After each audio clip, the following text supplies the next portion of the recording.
Nana from How to Do Fashion, and today I want to show you how to make a jeans seam.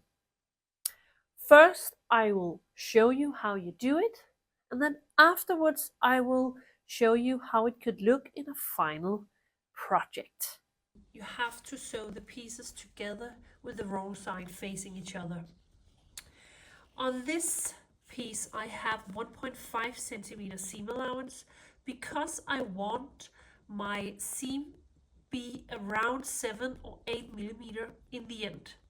I use the 1.5 centimeter seam allowance.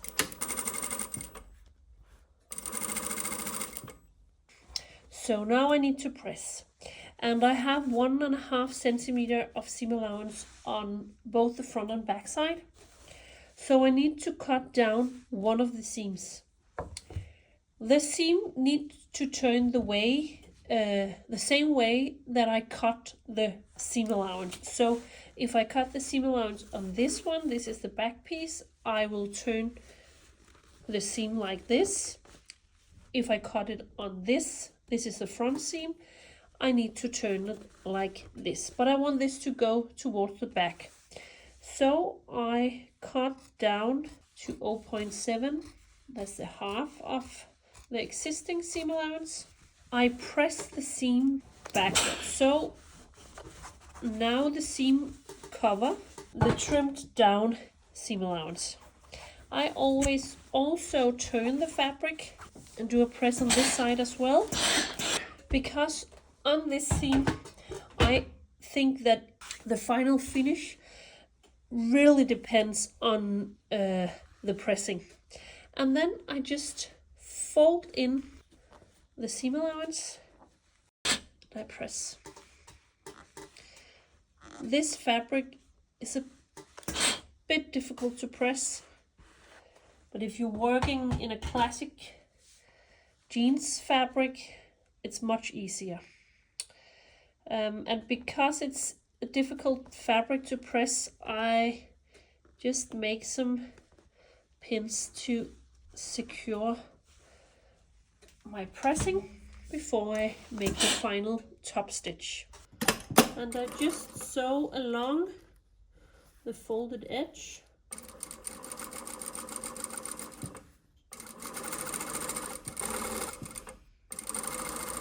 This is the final jacket that I have made the jeans seam on.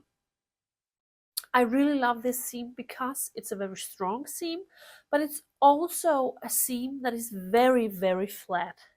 So you can get some very nice and even seams. And then, of course, you get some very nice top stitching as well. I prefer to use this seam if I have something that I would like to make reversible, because it's a seam I find is as pretty on the right side as it is on the wrong side, just as a French seam could be. Here you can see the seam from the right side. You will always get 2 stitches on the right side, and you will get 1 stitch at the wrong side. And that's why I find this seam very suitable for reversible pieces. And I really like to use it on jackets, because I think that reversible jackets are some of the most cool things that you can make for yourself. You can use this seam in both curvy and straight seams, but of course it is easier to make when you make it in a straight seam. I have also used this in the sleeve seam. There are a bit of ease in this seam, but because I press the seam out towards the sleeve, it's easy because the ease is at the seam that you are trimming down to 0.7 centimeter. And I think it's very cool that you can stitch your sleeve seam down. So that was all from me for today on the topic jeans seam.